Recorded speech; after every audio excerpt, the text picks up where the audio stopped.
Good evening, dear listeners, and a very warm welcome to you all. Wherever you're tuning in from tonight, maybe cozied up in bed, listening from your favorite quiet corner at home, or perhaps relaxing somewhere peaceful with the world fading away outside. I'm so glad you've joined me here. Take a slow, deep breath. Let your shoulders drop. Maybe pull the covers up a bit higher and feel the day gently slip away. Let the story begin. Ashwood Manor was the perfect stage for tragedy. Elegant, refined, every guest playing their role in the glittering weekend of art and intrigue. Then Stefan Kowalski was found dead, slumped before the Warsaw portrait, a silk scarf tied around his neck. The Polish dealer who had brought the supposed masterpiece from Warsaw lay cold on the polished marble. Police saw a simple burglary gone wrong, but Hercule Poirot saw a performance. Someone in this theatre of wealth was playing the role of innocent, the role of murderer. The curtain rises. Chapter 1. The stage is set. The grand drawing room of Ashwood Manor glowed under crystal chandeliers that tinkled softly with every passing draught. Polished mahogany paneling reflected the firelight, carrying the rich scent of fresh furniture wax, mingled with hothouse lilies and roses arranged in tall vases. Expensive Chanel perfume lingered in the warm air, undercut by the faint, luxurious drift of Cuban cigar smoke that still clung to the velvet curtains drawn against the chill night outside. Lord Victor Ashwood stood near the center of the room, tall and silver-haired, his dinner jacket immaculate. He performed the role of shocked host with practiced dignity, yet his fingers betrayed him. They toyed with an empty champagne flute, turning it slowly, as though testing its balance. Lady Margaret Ashwood sat on the edge of a silk-upholstered sofa, clutching a crisp linen napkin. She dabbed at her eyes in perfect rhythm, but the handkerchief remained pristine, no trace of mascara or moisture. Miss Clara Voss, the young artist invited for the weekend, hovered close to the Warsaw portrait itself. Her silk evening gown rustled faintly each time she shifted weight from one foot to the other. She wore kid gloves, even now, indoors, as though afraid to leave fingerprints on anything, including the truth. Her wide eyes fixed on the painting, a moody landscape said to be by Ludwig de Lavaux, lost since the Great War, and recently rediscovered in Warsaw by the dead man at its feet. Mr. Reginald Thorne, the celebrated art critic, paced near the tall windows. His rough tweed jacket contrasted deliberately with the room's elegance, a costume choice that announced honest outsider among aristocrats. The scent of sandalwood cologne followed him, sharp against the sweeter perfume of the flowers.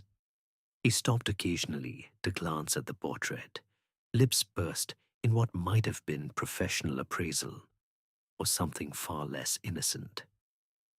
Madame Anna Lubinsky occupied an armchair slightly apart from the others.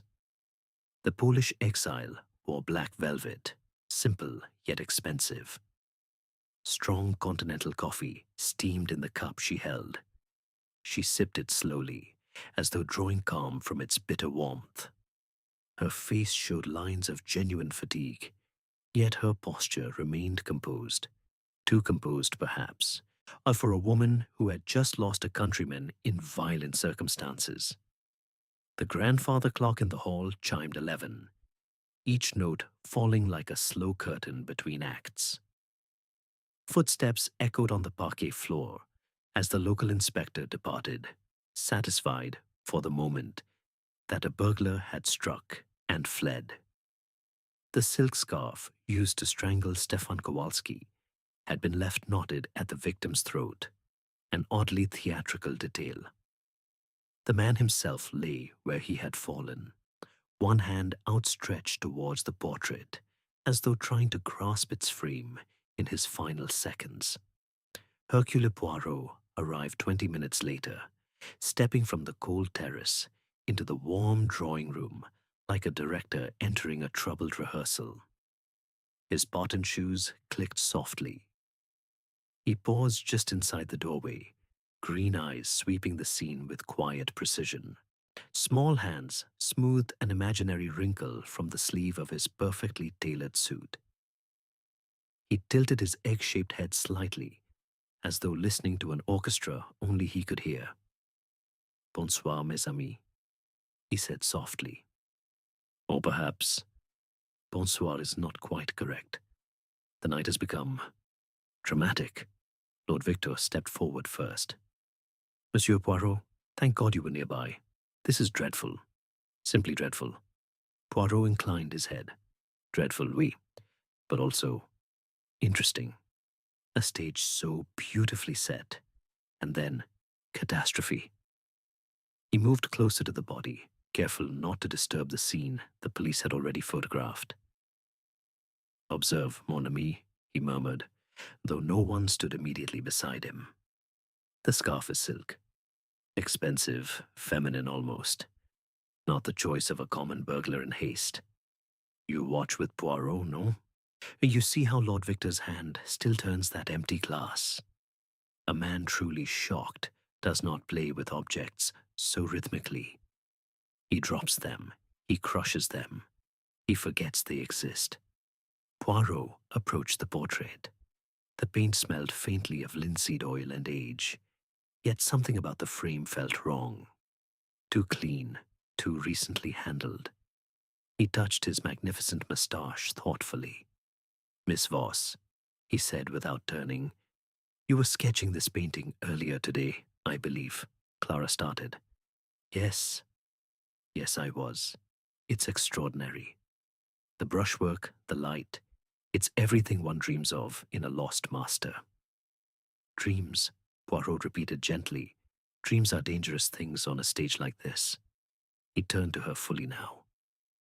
"And yet your hands, they tremble only now when I speak to you. Earlier, when you discovered the body, they did not shake at all. Curious, no? The mask slips. Did you catch it?" Lady Margaret gave a small, rehearsed sob. Poor Mr. Kowalski. He was so proud of bringing the portrait here. He said it would restore Poland's honor after so much loss. "Honor," Poirot echoed. "A beautiful word. But honor does not strangle a man with his own scarf." He made an expressive gesture with his small hands. "This scarf, it belongs to a woman in this house, I think. Silk of this quality does not travel in a burglar's pocket." Madame Lubinsky set her coffee cup down with a soft clink. "Stefan was my friend. He would never have come here if he suspected danger." "Yet danger found him," Poirot replied. "And danger, like every good actor, chooses its moment carefully." Mr. Thorne cleared his throat. "As an expert, I can assure you the portrait is genuine. I've studied the provenance papers myself." "Papers," Poirot said, almost tenderly. "Papers can be forged as easily as paint. And experts can be bought or frightened or simply mistaken." The tension rises. Someone will break character soon. Poirot arranged 3 small objects on a side table. An ashtray, a silver cigarette case, a crystal vase, until they stood in perfect symmetry. Only then did he speak again. "The stage is set. The body lies center. The actors stand in their places. Each one wears a mask. The grieving patron, the loyal wife, the innocent artist, the honest critic, the exiled mourner. But every actor eventually forgets their lines." He turned slowly, letting his gaze rest on each face in turn. "Tonight, Hercule Poirot will direct this little drama. We shall see who remembers their part perfectly and who forgets. Because perfection, mes amis, is always suspicious, truth stumbles. Lies flow smooth. Outside, rain began to tap against the tall windows like impatient fingers. Inside, the fire crackled, the chandelier tinkled, and the scent of lilies grew suddenly too sweet. The stage was set. The players had taken their places. Let the drama begin. Chapter 2. Enter the players. The library of Ashwood Manor became the rehearsal room at first light. Tall bookcases of dark oak absorbed the morning chill, while a low fire crackled behind a brass fender, sending faint wood smoke curling upward to mingle with the sharp scent of fresh furniture wax and the lingering trace of last night's Cuban cigars. A silver coffee service stood on a side table. Strong continental coffee steamed in porcelain cups, its bitter warmth cutting through the cool air that drifted in whenever someone opened the heavy door. Hercule Poirot had chosen this smaller, more intimate space for the formal interviews. He sat behind the wide mahogany desk like a director at his prompt table, a crisp white handkerchief folded precisely before him, his small hands resting symmetrically on the blotter. A single crystal inkwell caught the pale sunlight filtering through velvet-curtained windows. Every object on the desk had been arranged with care, pen, pencil, notepad, all aligned to within a millimeter. Lord Victor Ashwood entered first. His footsteps rang softly on the parquet floor. He wore the same dinner jacket from the night before, now creased, the silk lapels faintly reflecting the firelight.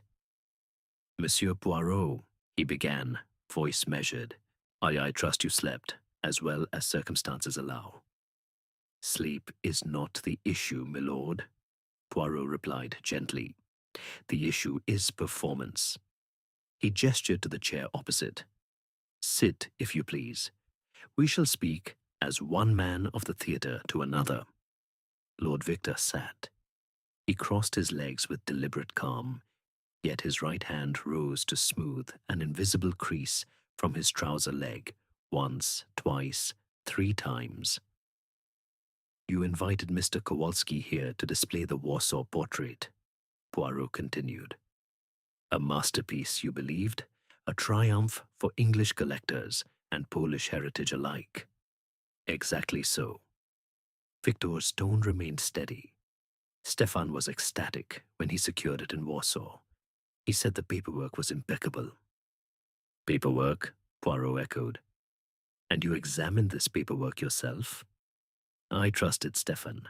He was recommended by experts. Experts, Poirot murmured. We shall return to experts. He tilted his egg-shaped head. Last night, where were you when the crime occurred? Between 10 and 10:30. In my study, reading, alone. No one can confirm this? I require no confirmation, Monsieur Poirot. I am master here. Poirot touched his magnificent moustache thoughtfully. Mais oui. Yet even masters sometimes forget their lines. You watch with Poirot, no? You see how Lord Victor's hand returns again to that imaginary crease?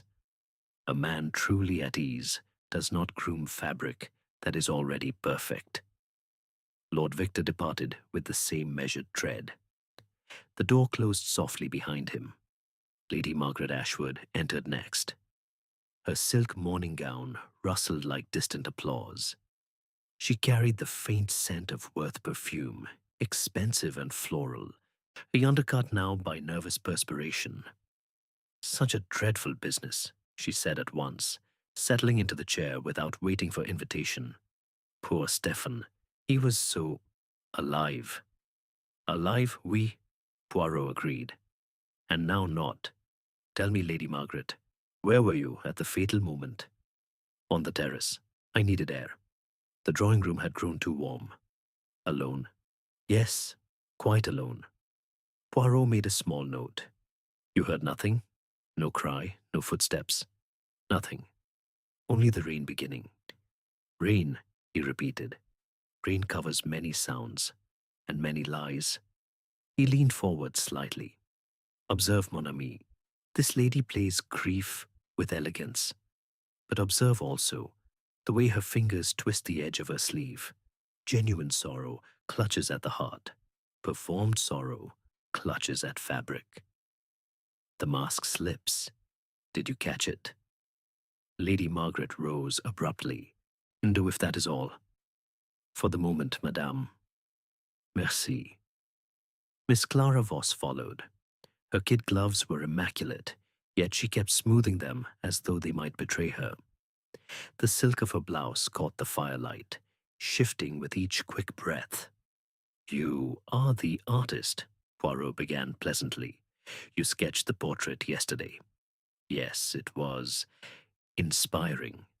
Inspiring enough to study its signature, its frame, its smallest details. Clara's smile arrived a fraction late. One studies what one admires. Admiration, Poirot said softly. Or preparation? He paused. Where were you at 10 o'clock? In the studio wing. Working on my own canvas. Alone again. Yes? Curious, Poirot mused. So many solitary alibis in a house full of people. He made an expressive gesture with his small hands. Tell me, and mademoiselle, when you discovered the body, why did your hands not tremble until I spoke to you? Clara blinked. I was in shock. Shock, Poirot repeated. Shock makes the body shake before the mind catches up. Yet you were steady until suspicion turned your way. Ask yourself, why does this young woman avoid the portrait's eyes even now? Clara left quickly, the door closing with a soft click. Mr. Reginald Thorne entered with deliberate nonchalance. His rough tweed jacket smelled faintly of sandalwood cologne and pipe tobacco. He did not sit at once. He paced to the window, looked out at the wet terrace, then returned. You wish my professional opinion, I presume, he said. I wish the truth, Poirot corrected. You examined the portrait's provenance. I did. The documents were in order. Yet you hesitated last night when I mentioned forgery. Thorne's jaw tightened. I hesitate before accusing without proof, or before admitting complicity, Poirot asked mildly. Where were you at the time of death? Billiard room, practicing shots. Alone? Naturally. Poirot arranged the silver pen and pencil into perfect parallel lines. Too many alones, Monsieur Thorne. In a weekend party, solitude is suspicious. Thorne gave a short laugh. You see conspiracy everywhere. I see performance, Poirot corrected. And yours, monsieur, is almost convincing. Consider the psychology. What role does this critic need to play? Madame Anna Lubinsky was last. She entered quietly, black velvet dress absorbing the light. She carried a small cup of coffee. The steam rose like a veil before her face. Stefan was my friend, she said at once, voice low. He trusted me with his hopes for the portrait. Trusted you, Poirot echoed, and yet he died before your eyes, almost. I was in my room, resting. Resting, Poirot repeated. With coffee at 10 o'clock at night? It calms me. Calm, he said gently, is difficult after murder. He leaned forward. Madame, you wept last night. Genuine tears, I think, but genuine tears do not always mean innocence. Anna set the cup down with a faint clink. I mourn my friend, that is all. Perhaps, Poirot murmured. Perhaps. The interviews ended. Poirot sat alone for several minutes, staring at the symmetrical objects on the desk. Outside, rain tapped insistently on the windows. Inside, the fire crackled like whispered secrets. Every actor had taken their mark. But who played truth? And who played lies? Chapter 3. The First Act. Dawn light filtered through the tall library windows, turning the rain-streaked glass into sheets of pale silver. The fire had burned low during the night, Now fresh logs crackled, sending warm sparks upward to battle the chill that still clung to the marble hearth. The scent of strong continental coffee drifted from the silver pot Poirot had ordered brought in, mingling with the clean smell of wet earth carried on the breeze whenever a servant opened a door. Polished mahogany shelves gleamed softly, their leather bindings releasing faint traces of old glue and wax. Hercule Poirot stood before the Warsaw portrait, which had been moved temporarily to the library for closer study. The canvas rested against an easel.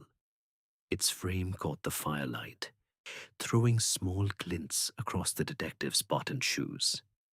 He leaned in, green eyes narrowed, studying not only the brushstrokes, but the tiny imperfections, the way the signature had been applied with mechanical precision, rather than the flourish of an artist long dead. "Observe, mon ami," he murmured, though he spoke to the empty room. "The paint is fresh beneath the varnish, too fresh for a work supposedly hidden since 1916. And yet, the aging has been skillfully done. Someone rehearsed this deception for many months." Footsteps sounded in the corridor. Miss Clara Voss appeared in the doorway, still in a simple morning dress of soft grey silk. Her kid gloves were absent today. Her bare hands, clasped together so tightly the knuckles showed white. "You sent for me, Monsieur Poirot." "Mais oui, mademoiselle. Come, I'd stand beside your inspiration." Clara approached slowly. The silk of her dress rustled against the parquet. She stopped a careful distance from the portrait, eyes fixed on it, as though it might speak.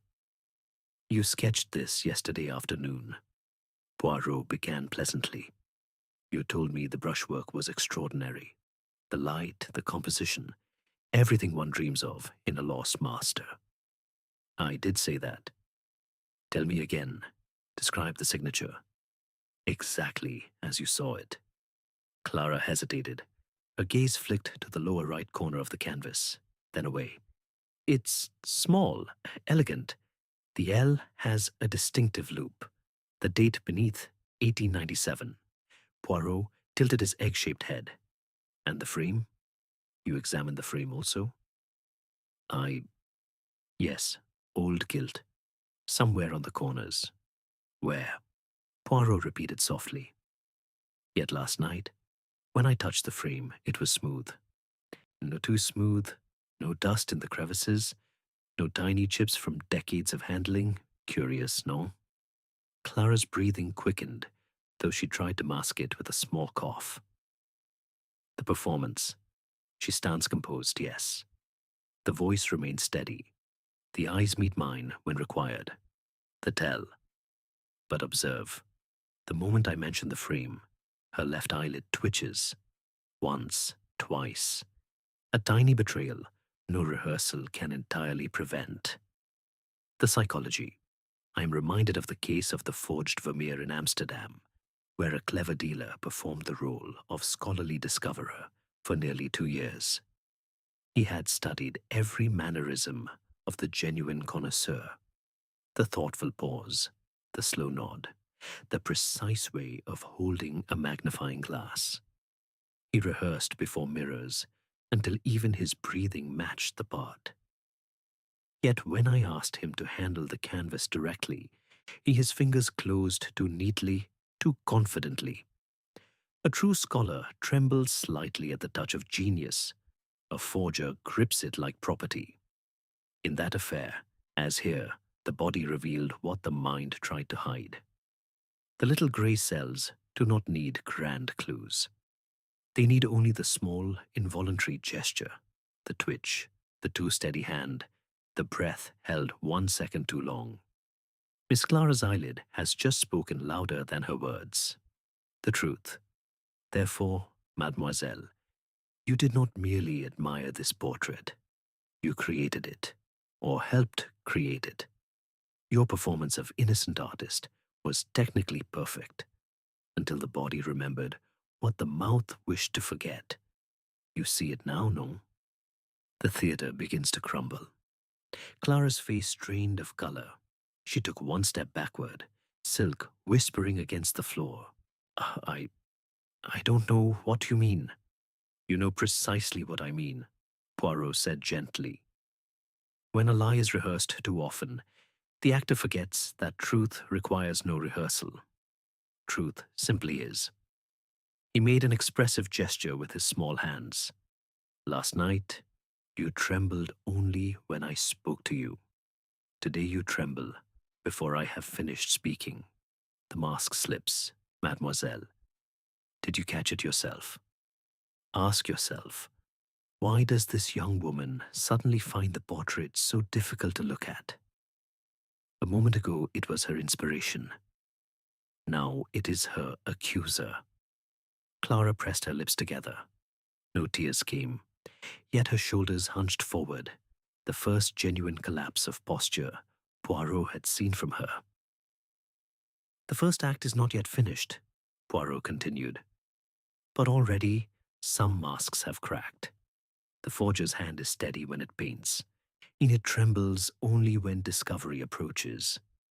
He turned back to the portrait, adjusting its position on the easel until it stood perfectly straight. "Consider the psychology, mon ami," he said, addressing the invisible audience once more. "Why does one forge a masterpiece? For money, for fame, or because the soul hungers to be Ludwig de Lavaux? If only for a moment, greed performs as artistic passion. Ambition performs as homage, but the hand cannot lie forever." Outside, the rain had eased to a soft batter. Inside, the fire snapped, sending a shower of sparks up the chimney. The scent of coffee grew cooler, more bitter. Poirot smoothed an imaginary wrinkle from his sleeve. The first act concluded. Some masks had cracked. No more would follow. Chapter 4. Rehearsed Lines. Mid-morning. Sunlight slanted through the tall windows of the drawing room, turning dust motes into tiny performers caught in golden beams.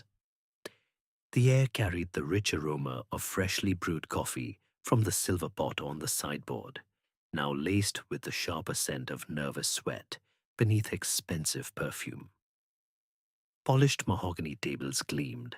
Crystal glasses stood untouched, their icy champagne long gone flat.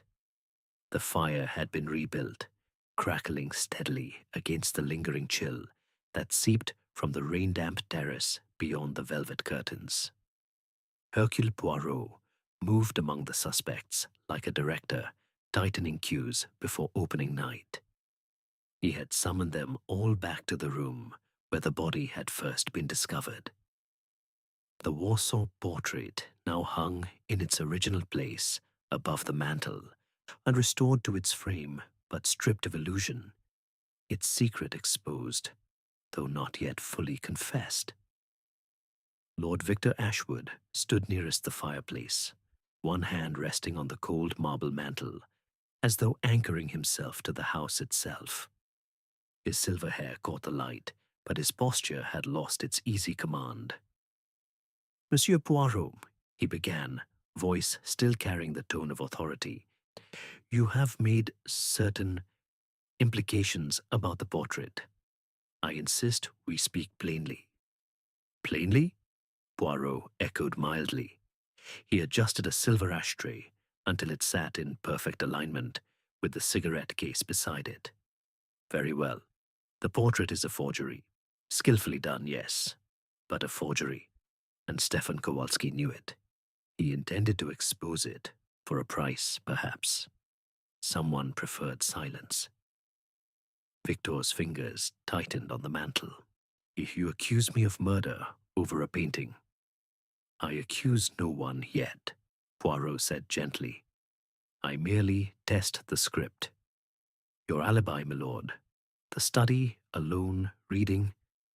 Yet the butler heard footsteps on the parquet corridor at 10:15.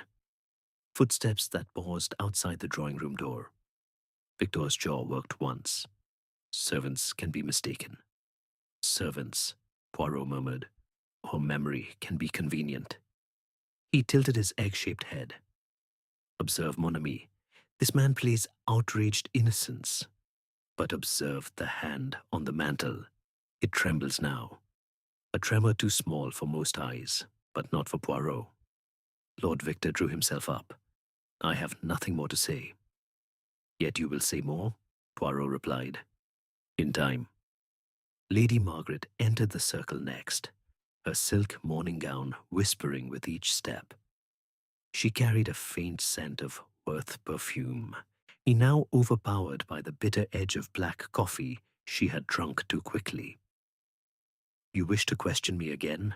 She asked, voice higher than before.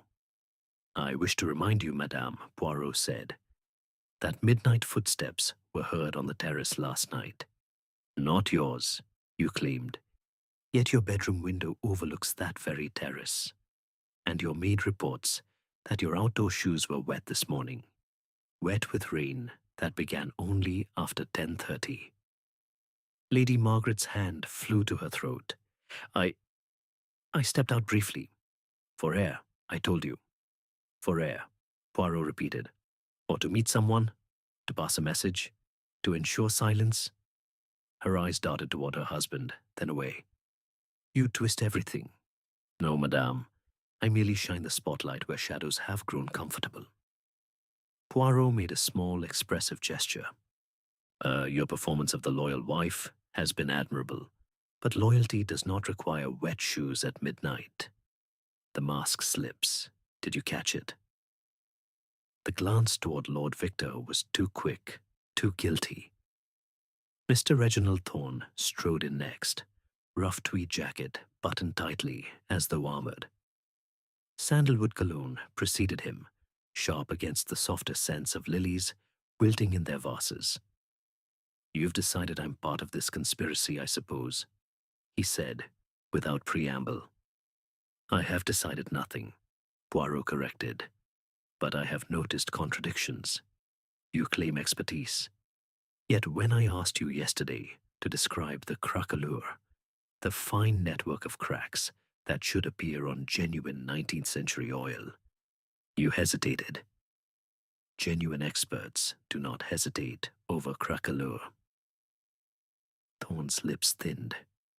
I was distracted. A man had just been murdered. Or you were protecting a secret, Poirot said softly. The billiard room alibi. Convenient. Yet the billiard balls were cold when the police checked them at 11. No one had played for at least an hour. Thorne laughed shortly. You count temperatures now? I count everything, Poirot answered, including the way your eyes avoid the portrait even as we speak. An honest critic looks at beauty. A guilty one looks away. Too perfect, too rehearsed. Truth stumbles. Lies flow smooth. Madame Anna Lubinski was the last to face the quiet pressure. She sat in the same armchair as the night before, black velvet dress absorbing the light. Her coffee cup was empty, her hands folded in her lap like a prayer.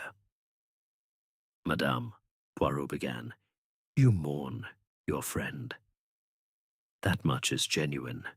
But you also knew the portrait's true origin. Stefan confided in you. Letters, burned now, but not before you read them. Anna's shoulders stiffened. I burned nothing. Yet ashes were found in your bedroom grate this morning. Fresh ashes, silk paper, expensive like the letters Stefan carried from Warsaw. Her dark eyes met his. For a moment, real pain flickered there. Then the mask of composure returned. I destroyed personal correspondence, nothing more. Personal, Poirot echoed, or professional. You stood to gain if the forgery remained secret, a percentage perhaps, or protection for your family name. Anna said nothing. Her fingers twisted once, then stilled. Poirot stepped to the center of the room. The chandelier above tinkled faintly as a draught moved the crystals. Rehearsed lines are faltering, mes amis, so alibis crack like thin ice. Footsteps heard but denied. Shoes wet but unexplained. Ashes where no fire should have been. Each small error is a missed cue. He turned slowly, letting his green eyes rest on each face. The portrait was the bait. Greed was the hook. Murder was the result. And now the actors grow tired. The script fails because truth needs no script. Outside, the rain had stopped. Pale sunlight strengthened, throwing long shadows across the parquet. Inside, the fire snapped, the coffee cooled, and silence thickened. The tension rises. Someone will break character very soon. Rehearsed lines began to falter. The script was failing. Chapter 5. The mask slips. Twilight descended on Ashwood Manor like the slow drawing of a heavy curtain. The drawing room lamps had been lit early. Their warm golden pools fought the deepening blue shadows that pressed against the tall windows. Rain returned, softer now, tapping insistently on the glass like fingers impatient for the next act. Inside, the fire roared high again, crackling fiercely and sending the rich scent of burning applewood to mingle with wilting hothouse lilies and the faint acrid trace of cold cigar ash left in crystal trays. The air felt thick, charged, as though the room itself held its breath. Hercule Poirot had chosen this hour, deliberately, the liminal time when performances grow weary and masks feel heaviest. He stood before the Warsaw portrait, small hands clasped behind his back, green eyes fixed on the painted landscape that had cost one man his life. The other suspects had been summoned once more, but this time no chairs were offered. They stood in a loose semicircle, like actors called for notes after a disastrous preview. Miss Clara Voss occupied the center position, whether by accident or design. Her grey silk morning dress of earlier had been replaced by a simple black frock. No kid gloves tonight, only bare hands that twisted together until the knuckles blanched. She kept her gaze lowered, refusing to meet the painted eyes of the portrait or Poirot's. Poirot spoke first, voice quiet, yet carrying to every corner of the room. Mademoiselle Voss, we have come to the moment no actor wishes to face. The spotlight does not flatter lies. Clara's shoulders lifted in a tiny defensive shrug. I have told you everything. You have told me a performance, Poirot corrected gently. Now I ask for truth. No script, no rehearsal. I simply truth. He stepped aside so the portrait dominated the space between them. You painted this canvas, not in homage, not as student copying master. You painted it to deceive, to sell. Stefan Kowalski discovered the truth in Warsaw, traced the materials, the modern pigments beneath the false aging. He came here to confront you, to demand silence money or exposure. Clara's breathing grew shallow. That's speculation. No, mademoiselle, that is observation. Poirot made a small, precise gesture toward the painting. When I asked you yesterday to sketch the signature from memory, your hand shook, violently, not from fear of discovery alone, from the memory of making those very strokes. The forger's hand is steady at the easel. It trembles only when forced to betray its own work. He tilted his egg-shaped head. Last night, when you found the body, your hands did not tremble at all. Perfect composure, perfect performance. But the moment I turned my attention to you, when the spotlight found you, then the tremor began. Why? Because the mask became conscious of itself. And consciousness is fatal to deception. Clara's lips parted, but no sound came. Poirot continued, softer now, almost kindly. You are young, talented, hungry. The world told you genius must be recognized, rewarded. But recognition did not come. So you created it, You became Ludwig Delavaux for a season, a beautiful dream, until Stefan threatened to wake you. He stepped closer. The firelight danced across his face, throwing sharp shadows beneath the magnificent moustache.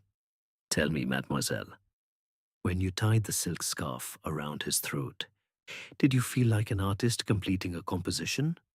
Or did you feel only terror? A sound escaped Clara then. Not a sob, but something rawer, closer to a gasp. Her hands flew to her mouth as though to trap the noise. Too late. The mask had begun to fracture. Lady Margaret watched with wide eyes, one hand pressed to her silk bodice. Lord Victor stood rigid, face carved from stone. Thorn shifted his weight, rough tweed rasping faintly. Madame Lebinsky clutched the back of a chair, knuckles white against dark velvet. Poirot did not raise his voice. He did not need to. You arranged the scene to look like burglary. The scarf, your own, I think, left carelessly in the drawing room earlier that evening. The portrait left askew, as though the thief had been interrupted. But thieves do not strangle with silk. They strike quickly, brutally. Yet you chose silk because it was to hand, because it was quiet, because in that moment you were still the artist, choosing texture, choosing elegance, even in murder. Clara shook her head once, then again, faster. No, she whispered. No. Poirot regarded her steadily. You did not plan murder. That much is clear. The little grey cells tell me so. You planned exposure, perhaps blackmail of your own. But Stefan was stronger than you expected. He struggled. You panicked. The scarf was nearest. And then, silence. He paused. Silence is loud, mademoiselle. It screams in the memory. Clara's knees buckled. She caught herself against the edge of a mahogany table. The crystal vase there chimed once, a single clear note like a bell-tolling curtain. Tears came then, real tears, hot and fast, streaking down cheeks that had been dry through every previous performance. Her shoulders heaved with genuine sobs, the kind that wrench the whole body, not just the face. No handkerchief appeared, no elegant dabbing, only raw, messy grief for the man she had killed, for the dream she had murdered, for the self she could no longer pretend to be. The mask had fallen. The true face emerged. Poirot did not move to comfort her. Comfort was not his role tonight. Instead, he addressed the room, voice calm, almost gentle. Observe, mes amis, this is what happens when the performance ends. The body no longer obeys the script. It weeps because it must. It trembles because it can no longer pretend steadiness. Genuine emotion has no need of rehearsal. It simply arrives, uninvited, untidy, undeniable. He turned back to Clara. You will confess now, or not to Poirot, to yourself. The theater is dark, the audience has gone. Only truth remains in the spotlight. Clara lifted her head. Mascara ran in black rivulets. Her lips trembled. I didn't mean to kill him, she whispered. He grabbed my wrist. He said he would ruin me. I just wanted him to stop talking. Her voice broke entirely. The room held its breath. The rain tapped. The fire snapped. The portrait watched, silent witness to the fall of its creator. Poirot drew himself up, still small, yet somehow filling the space. The mask had fallen. Beneath it, the true face at last. Chapter 6. Behind the curtain night had fully claimed Ashwood Manor. The drawing-room lamps burned low now, casting long amber pools across the parquet floor and turning the velvet curtains into deep crimson shadows. The fire had settled to glowing embers, releasing a faint, comforting wood smoke that blended with the dying sweetness of hothouse roses left too long in their vases. A single crystal decanter of fine brandy stood on the sideboard. Its contents caught the lamplight like liquid amber, untouched since Clara's confession. The air held a hush, as though the house itself waited for the scenery to be shifted and the backstage revealed. Hercule Poirot had asked that the portrait remain hanging above the mantel. It watched the room now like a silent prompter who knew every forgotten line. The suspects, no longer fully actors, yet not yet free of their roles, had been permitted to return after a brief interval. They stood or sat in uneasy tableau, Lord Victor near the window, staring into the rain-streaked darkness, Lady Margaret on the sofa's edge, or fingers tracing invisible patterns on crisp linen, Mr. Thorne leaning against a bookcase, arms folded tightly across rough tweed. Madame Anna Lubinsky, in her accustomed armchair, black velvet, absorbing what little light reached her. Poirot moved slowly among them, small hands clasped behind his back, green eyes gleaming with quiet satisfaction. He stopped first before Lord Victor. "Milord," he began gently, "behind the curtain of the generous patron lies a desperate man. The Ashwood estates are heavily mortgaged. The Warsaw portrait was to be your salvation, a record-breaking sale at auction, enough to clear debts and restore prestige. You knew it was a forgery. Not at first, perhaps, but Stefan Kowalski confided in you after he traced the modern pigments. He offered silence for a share. You agreed. Yet when Clara panicked and killed him, you did not call the police at once. You waited. You hoped the burglary story would hold." Victor's shoulders sagged. I thought it could be contained." "Contained?" Poirot echoed. "Like a bad review one hopes to suppress. But murder cannot be edited out of the program." He turned to Lady Margaret.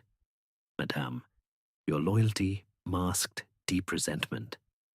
For years, you played the perfect wife while your husband poured money into paintings instead of into the home, into you.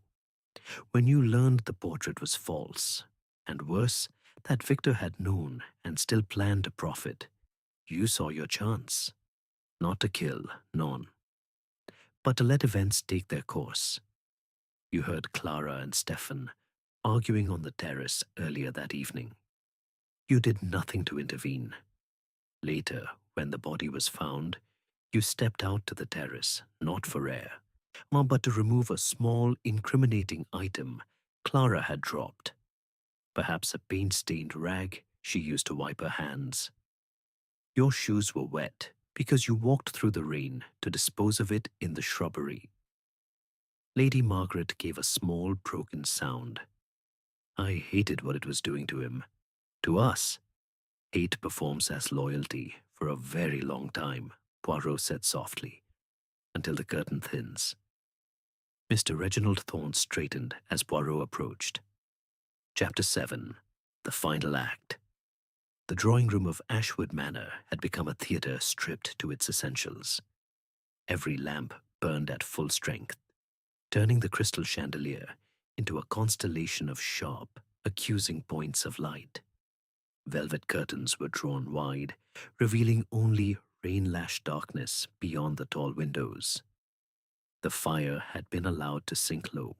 Its remaining embers gave a dull red glow that painted each face in shifting crimson and shadow. The scent of wood smoke hung heavy, undercut by the faint metallic bite of nervous fear sweat, and the dying sweetness of lilies, now brown at the edges. A single crystal decanter of brandy stood untouched on the sideboard, its stopper glinting like a dropped cue. The cast was assembled. No one sat. They formed a rough semicircle, facing the mantel, where the Warsaw portrait still hung. Accuser and accused in one silent frame. Lord Victor Ashwood stood rigid, hands clasped behind his back. Lady Margaret remained near the sofa, fingers knotted in the silk of her gown. Mr. Reginald Thorne leaned against a bookcase, arms folded so tightly the tweed creased.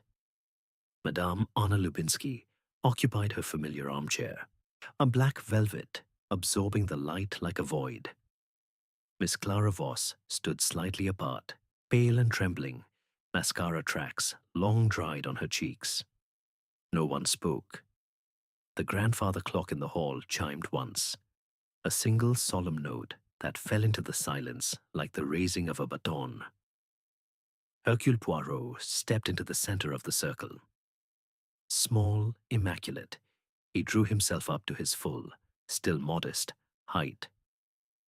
His green eyes moved slowly from face to face, missing nothing. He touched his magnificent moustache once, thoughtfully, then spread his small hands in an expressive, inclusive gesture. Mesdames et messieurs, he began, voice soft, yet carrying to every corner of the room. You have each performed for Hercule Poirot. Some truthfully, some not. The time has come to review the performances. Let us lower the masks together, shall we? He turned first to Lord Victor. My lord, you played the generous collector, the cultured patron restoring a lost Polish masterpiece to the world, magnifique in intention. Yet behind the curtain lay desperation, mortgages, debts, a fortune riding on one canvas. When Stefan Kowalski discovered the forgery and demanded payment for silence, you agreed, temporarily. But murder changed the script. You did not kill, none. You merely failed to prevent what you half hoped would happen. Your alibi faltered because the study door was open when the butler passed at 10:15. You heard nothing, you said, but a man in terror listens for every sound. You were listening. Victor's jaw tightened. He said nothing. Poirot moved to Lady Margaret. Madame, you performed the loyal wife with elegance for many years. Silk gowns, perfect smiles, our crisp linen handkerchiefs. But loyalty masked resentment. Your husband's obsession drained the house, drained you. When you overheard Clara and Stefan arguing on the terrace, you recognized opportunity. You stepped out later, not for air, but to remove the paint-stained rag Clara dropped in panic. Your wet shoes betrayed you. Loyalty does not walk through rain to hide evidence. Lady Margaret gave a small, choked sound. Her eyes filled, genuine this time. Poirot turned to Mr. Thorne. Monsieur, you played the honest expert, the outsider among aristocrats, rough tweed, sandalwood cologne, brusque confidence. Yet honest critics do not burn letters in bedroom grates at midnight. You knew the portrait was false, perhaps from the beginning. You authenticated it for a fee. When murder entered the drama, you burned Stefan's correspondence to protect your reputation. Ashes do not lie, monsieur, nor does the temperature of billiard balls left untouched for hours. Thorne's arms dropped to his sides. His face looked suddenly older. Poirot faced Madame Lubinski. Madame, you gave the grieving exile black velvet, strong coffee, quiet tears. Genuine sorrow for your friend Stefan, yes. But sorrow shared a stage with self-interest. You carried his letters from Warsaw. You read them. You knew the forgery's full history. You burned some pages to shield your own name, your family's honor. Grief performs beautifully. Calculation performs quietly. Anna lowered her head. A single tear fell onto folded hands. At last, Poirot turned to Clara Voss. And so we come to our leading performer. Clara flinched as though struck. You, mademoiselle, he gave the most convincing performance of all. The wide-eyed young artist, the shocked discoverer, the helpful admirer, sketching beauty she herself created. You painted the Warsaw portrait, not in homage, but in hunger. Talent without recognition is a cruel role. You forged a masterpiece to become one. Stefan traced your handiwork to Warsaw materials. He confronted you. He threatened exposure. In panic, you seized the nearest weapon, your own silk scarf, left carelessly earlier that evening. You strangled him, not with premeditation, with terror. Then you arranged the scene. Portrait askew, window forced, burglary implied. Poirot stepped closer. His voice dropped, something almost gentle. But you made one small, fatal error. When you found the body, your hands did not tremble. Not at first. A forger's hand is trained to steadiness. Only when suspicion turned toward you, when the spotlight found you, did the tremor begin. The body knows truth, even when the mind denies it. Genuine shock shakes at once. Performed shock waits for the cue. Clara's knees gave way. She sank to the carpet, hands covering her face. The performance is over, Poirot said quietly. The curtain falls. The truth takes her bow. Silence held the room. Rain tapped the windows like fading applause. The fire settled to ash. The portrait watched, unmoved. Poirot made one final gesture. Small hands opened, palms upward, as though releasing the entire cast from their roles. The final act concluded. Only truth survived the curtain call. Chapter 8. Curtain Call. The first pale light of morning crept through the tall windows of Ashwood Manor, like a hesitant stagehand arriving after the final bow. Rain had ceased some time before dawn. Now only dripping from the eaves broke the stillness. The drawing room stood empty of its cast. Velvet curtains hung limp, no longer framing drama. The fire was cold ash in the grate, releasing only the faint, lingering scent of applewood smoke, mingled with the stale sweetness of wilted lilies and the sharp ghost of Cuban cigar ash. Crystal glasses from the night before stood untouched on the sideboard, their brandy evaporated to thin amber rings at the bottom. The Warsaw portrait remained above the mantel, its frame now dusted with fingerprint powder, a silent prop stripped of illusion. Justice moved with the quiet efficiency of a production company closing accounts. Local police, summoned at first light by Poirot's telephone call, had arrived with notebooks and handcuffs. Miss Clara Voss was led away first.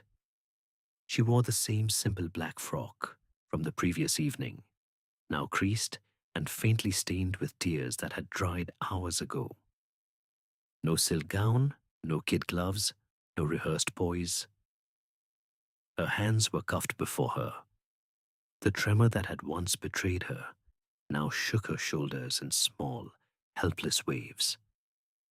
She did not look back at the portrait. She did not look at anyone. Her eyes stayed fixed on the parquet floor, counting each step as though measuring the distance from one life to another. The detective inspector, a solid middle-aged man with a tweed overcoat still damp from the drive, nodded to Poirot with professional respect. "You've saved us weeks of work, sir." The confession was thorough. Poirot inclined his head. The confession was inevitable, mon ami. Truth, when the spotlight finds it, and has no choice but to speak. Clara paused at the doorway. For one moment, she lifted her head. Her voice, when it came, was small and cracked. "I never wanted any of this." No one answered. The inspector gently urged her forward. The front door closed behind them with a soft, final click. Lord Victor Ashwood remained in the hall, watching the police car disappear down the long gravel drive. His silver hair was disheveled. The dinner jacket of 2 nights ago had been replaced by a plain grey suit, that seemed suddenly too large for him. He turned to Poirot, who stood nearby, arranging three small objects on a console table: an ashtray, a silver cigarette case, a crystal vase, until they stood in perfect symmetry. "I shall sell the house," Victor said quietly. "Everything. The portrait will go to a museum, labeled as forgery. A lesson, I suppose." "A lesson," Poirot echoed. "The theatre teaches best when the curtain falls heavily." Victor's mouth twisted. "I thought I was saving the estate. Instead, I destroyed it." "Greed performs as ambition," Poirot said gently. "Ambition performs as duty, but the body grows tired of the role. You are free now, milord. Free to live modestly, free to be honest." Victor gave a short, mirthless laugh. "Honest? After all this?" "Honesty requires no rehearsal," Poirot replied. "You will learn its lines soon enough." Lady Margaret appeared at the top of the staircase. She had changed into a simple wool traveling dress. A small valise rested at her feet. No silk, no Worth perfume, only the clean scent of soap and the faint bitterness of black coffee she had drunk alone in her room. And her eyes were red-rimmed but dry now. No more performed tears. "I'm going to my sister in Kent," she said to no one in particular. "For a time." Poirot looked up at her. "A wise choice, madame. New scenery. A smaller stage. Perhaps there you will play yourself at last." She descended slowly, each step deliberate. When she reached the bottom, she stopped before her husband. For a long moment, they regarded each other, not as patron and wife, not as actors in the same production, but as two people who had worn masks too long. "I'm sorry," she whispered. Victor nodded once. "So am I." She did not embrace him. She merely touched his sleeve, lightly, briefly, then walked past him to the waiting taxi that had pulled up outside. The door closed. The engine started. Gravel crunched. She was gone. A Mr. Reginald Thorne had already departed by a side entrance, suitcase in hand. His rough tweed jacket was buttoned against the morning chill. Sandalwood cologne lingered faintly in the corridor, like a signature left on an old program. He had spoken to no one after the revelation, only to Poirot, in a low voice at the library door.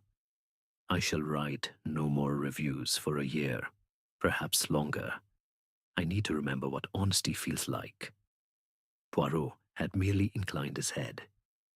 The critic who turns the mirror on himself performs the hardest role of all. Madame Anna Lubinsky was the last to leave the public rooms. She stood before the portrait for several minutes, studying it, not as forgery now, but as evidence of human hunger. Her black velvet dress had been replaced by a simple wool coat. A small leather case rested at her side, and containing the genuine family miniatures she had brought from Warsaw. "I return home tomorrow," she told Poirot. "To Poland. There are portraits there that need no performance, only truth." Poirot smiled faintly. "Truth is a severe critic, madame, but a fair one." Anna nodded. Stefan would have wanted that. She turned away from the painting. For the first time since her arrival, her shoulders relaxed. No more exile's poise, no more careful grief. Only a woman carrying memories, and perhaps, at last, peace. The house emptied slowly. Servants moved through the rooms like stagehands clearing sets, folding linens, removing vases of dead flowers, drawing dust sheets over furniture that would soon be sold. Footsteps echoed on parquet that had once carried silk rustles and measured pacing. The chandelier no longer tinkled, no fire crackled. Only quiet remained. Poirot stood alone in the drawing room for a final moment. He adjusted the position of the portrait one last time. Not to center it, but to turn it slightly so its painted eyes looked outward, toward the empty space where the actors had stood. He smoothed an imaginary wrinkle from his sleeve. No applause followed this performance, only justice. The curtain call came. No applause, only justice. Chapter 9. After the show weeks passed, and Ashwood Manor shed its theatrical grandeur like an old costume stored away after closing night. The great house stood quiet under late autumn skies, its stone facade already softening beneath early frost. Scaffolding had appeared along the east wing.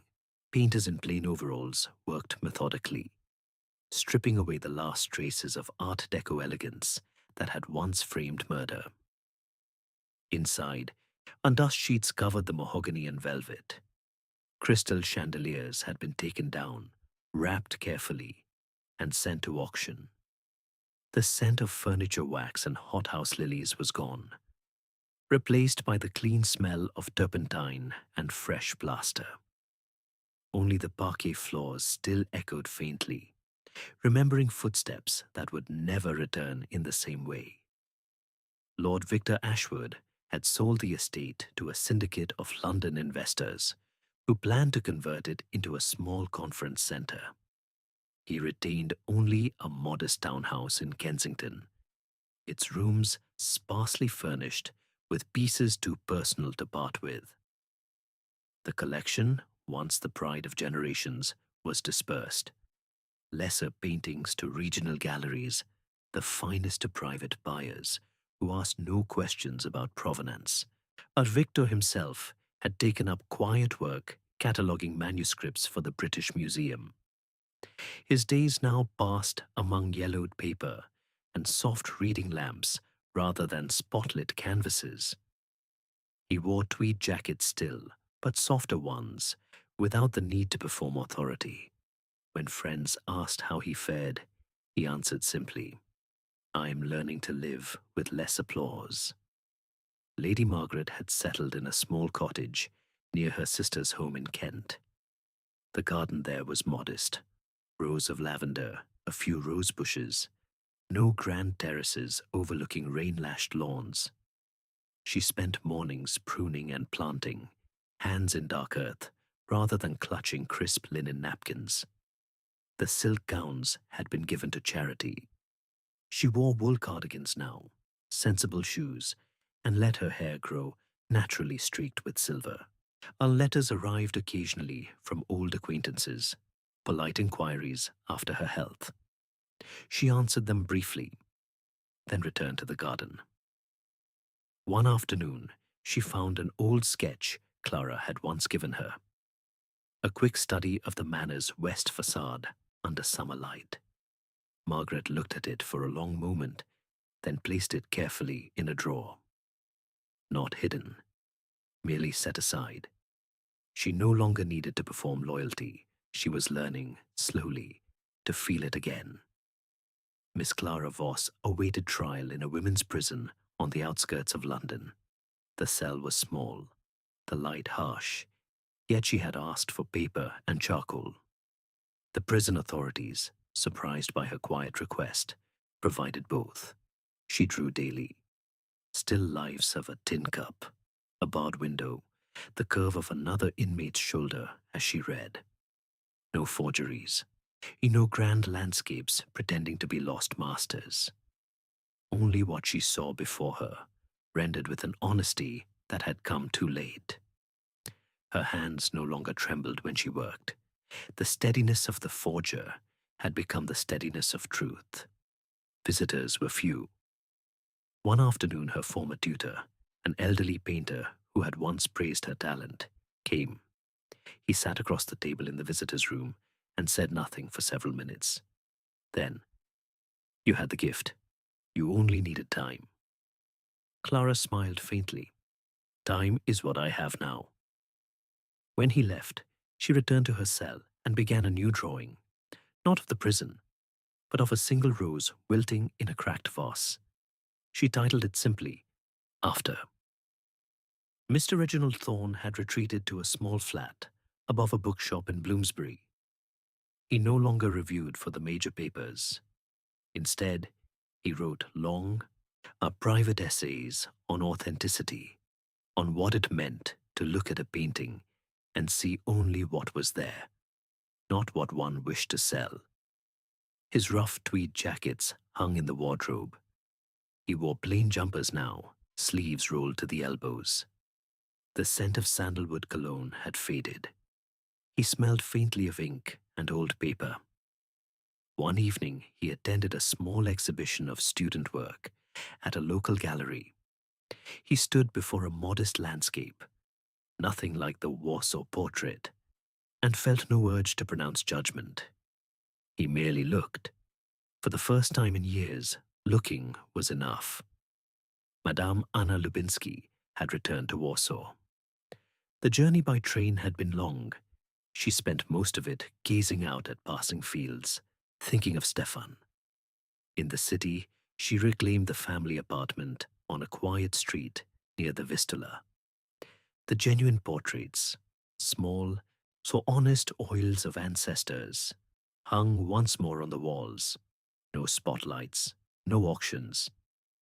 She taught art history part-time at the university, speaking quietly of technique and intention rather than market value. Students noticed her habit of pausing before certain paintings, as though listening for something only she could hear. One afternoon, she visited Stefan's grave, placed fresh lilies there, not hothouse, but simple ones from a street vendor, and stood for a long time. "You were right," she whispered. "Some things should not pretend." Then she walked away, coat collar turned up against the wind, carrying no more masks. Hercule Poirot had left Ashwood Manor the morning after the arrests, returning to his London flat. He unpacked methodically, pot and shoes polished, suits hung in perfect order, small objects arranged symmetrically on the mantel. On the case of the Warsaw portrait joined the others in memory, a neat file in the little grey cells, labelled and set aside. He did not speak of it often. When friends asked, he merely said, "The performance ended. The actors found new roles, or none at all." The theatre of Ashwood Manor had emptied. Dust settled on the stage where tragedy had played. Yet something remained in the silence. Small transformations, quiet redemptions, the slow work of living without script or spotlight. The theatre emptied. The lessons lingered. Chapter 10. Poirot reviews the performance. Hercule Poirot sat in the deep armchair of his London flat, the late afternoon light of early spring filtering through lace curtains onto polished mahogany. A small table beside him held a steaming cup of tisane, on its herbal fragrance rising gently to mingle with the clean scent of fresh lilies in a crystal vase and the faint, comforting trace of furniture wax. Outside, the city murmured, distant motor horns, the soft clop of a horse-drawn delivery cart. But within these walls, order reigned. Books stood aligned by height on the shelves. Silver objects gleamed in perfect symmetry. Even the small cushions on the sofa had been plumped with precision. He had received news of the players over the preceding weeks, delivered in quiet letters and brief newspaper notices. Lord Victor Ashwood now lived modestly in Kensington, cataloguing manuscripts for the British Museum. His name appeared no longer in auction catalogues. Lady Margaret had taken a cottage in Kent, where she gardened and wrote occasional letters to old friends, short, honest ones, they without flourish. Clara Voss, still awaiting full trial, drew daily in her cell, simple, truthful studies that carried no pretense of genius. Reginald Thorne had published nothing new. Instead, he walked Bloomsbury's quieter streets, looking at paintings as though seeing them for the first time. Madame Anna Lubinsky had resumed teaching in Warsaw. A small article in an art journal mentioned her lecture on genuine provenance, delivered without notes. Poirot sipped his tisane, green eyes thoughtful. He touched his magnificent moustache once, then set the cup down with care. Why do people perform rather than reveal truth? Because truth is dangerous, mon ami. Society hands us roles: collector, wife, artist, critic, exile, and demands we play them flawlessly. The patron must appear cultured, even when bankrupt; the wife loyal, even when resentful; the artist inspired, even when desperate. Remove the mask, and what remains is raw, untidy humanity: greed, fear, obsession, shame. Yet the body refuses to cooperate forever. A hand steadies when it should shake, an eye dries when tears are expected. A smile arrives 1 second too late. Guilt betrays the actor in the smallest gestures: the twitch of an eyelid, the too perfect composure, the breath held just long enough to notice. I compare this to the Styles case, that first great drama of my career. There a woman performed perfect widowhood for months. She rehearsed every sigh before mirrors, practiced the delicate way of pressing a handkerchief to dry eyes, adjusted her posture to convey fragile grief. She moved among the household like a grieving Madonna in oils. Yet when offered a cup of medicine, simple cocoa, her fingers closed around it with unnatural precision. No tremble, no spill. Genuine sorrow fumbles, performed sorrow calculates. That woman, like Clara Voss, believed the performance flawless until the little grey cells illuminated the flaw. The body knows what the mind tries to conceal. In Styles, as here, the forgery was not only of paint, but of feeling. Both women painted themselves into corners from which only truth could release them. The psychology of revelation is beautiful in its simplicity. When the spotlight of truth shines, masks fall because they were never comfortable. Society forces the roles: wealthy patron, innocent girl, loyal friend. Yet the human heart rebels in small, involuntary ways. A tremor when steadiness is demanded, and a glance averted from the very object it helped create. A tear that arrives too late to be convincing. People wear masks until the weight becomes unbearable. Then the performance cracks, not with grand confession, but with a single, tiny betrayal of the flesh. Truth triumphs over performance because truth requires no energy. Lies demand constant rehearsal, lines memorized, gestures practiced, alibis aligned. Eventually, every actor tires. The hand shakes, the voice catches, the mask slips. In the theater of crime, the curtain always falls the same way. The actors stand exposed, the audience silent, and only truth remains center stage. Poirot leaned back, letting his gaze rest on the small silver cigarette case on the table, perfectly aligned with the ashtray and the vase. He smiled faintly.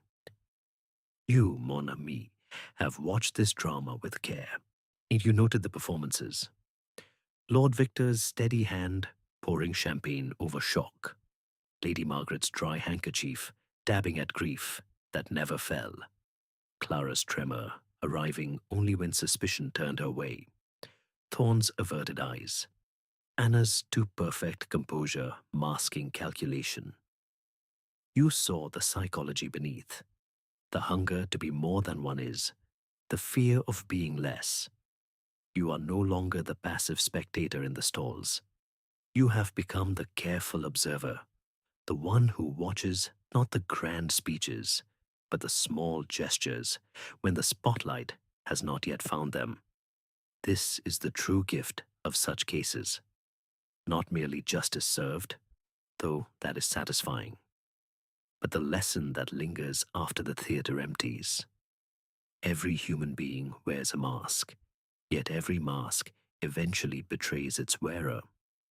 The body speaks when the mouth lies, and the little grey cells merely listen.